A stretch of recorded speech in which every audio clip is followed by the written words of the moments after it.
tüm arkadaşlar.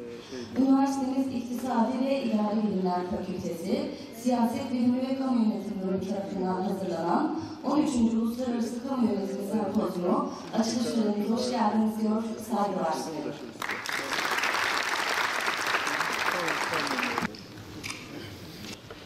Değerli misafirler, siyaset ve güvenlik kavramlarındaki yeni gelişmelerin konuşulması, özellikle güvenlik kavramının geniş içeriğinin tartışılması ve yeni görüşlerin ortaya çıkarılması amacıyla planlanan KSM 13'e yoğun bir ilgi olmuş, 383 bildiri özeti gönderilmiştir.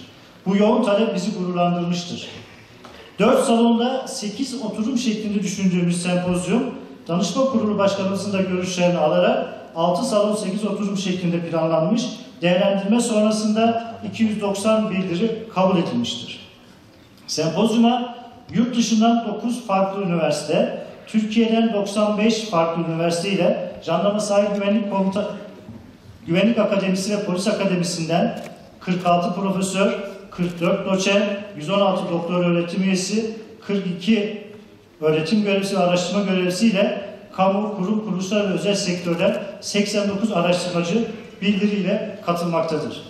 Ali Fuat Gökçe hocamız benden önce yeteri kadar ayrıntılı bir şekilde sempozyumumuzun tanıtımını yaptılar. Ben bu sempozyumun düzenlenmesinde emeği geçen başta Ali Fuat Gökçe hocamız olmak üzere İktisadi ve İdari Bilimler Fakültesi Dekanı ve öğretim üyelerine teşekkürlerimi bildiriyorum, şükranlarımı sunuyorum. Sempozyumun başarılı geçmesini temenni ediyorum.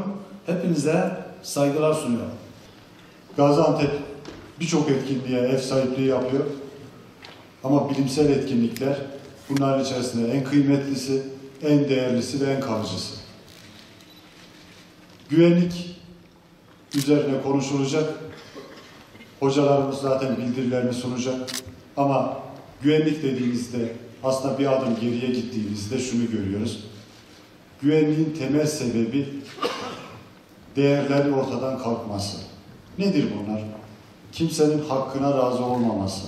Tüketim toplumuyla beraber herkesin daha çok kazanma isteği. Herkes derken ülkeler olarak da kastediyoruz, şirketler olarak da kastediyoruz, kişiler olarak da kastediyoruz. Böyle olunca insanlar hakkına razı göstermeyince ve devletler arasında, kişiler arasında, kurumlar arasında çok fazla gelir dağılımında adaletsizlik olunca ortaya bir kaos çıkıyor. Bunu kimi zaman daha çok para kazanmak için gıda ile karıştırıyor. Kimi zaman siber saldırılar şeklinde oluyor. Kimi zaman ülkeler sınırlarına razı olmuyor. Kimi zaman bir başka ülkenin içerisindeki terör örgütlerini enstrüman olarak kullanıyorlar. Ama özüne baktığımızda hakkına razı olmama, açgözlülük, efendim söyleyeyim, daha fazla kazanma isteği ve bu değerlerin ortadan kalkması. Kamu yönetimi anlayışımıza baktığımızda birçok değerler birçok dönemlerde değişiyor. Ama değişmeyen şu var. Şeffaf yönetim, adaletli yönetim, hesap verebilirlik ve insan odaklı yönetim. Bizim geçmişimize de baktığımızda insanı yaşat ki devlet yaşasın. İnsanı yücelt ki devlet yücelsin.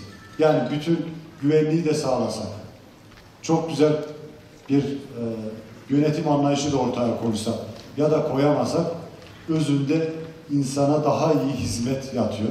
İnşallah bu sempozyumun sonucunda kamu yönetiminin ciddi anlamda kazanımları olacak. Ben uzaktan yakından gelip bildiri sunan bütün hocalarımıza özellikle teşekkür ediyorum.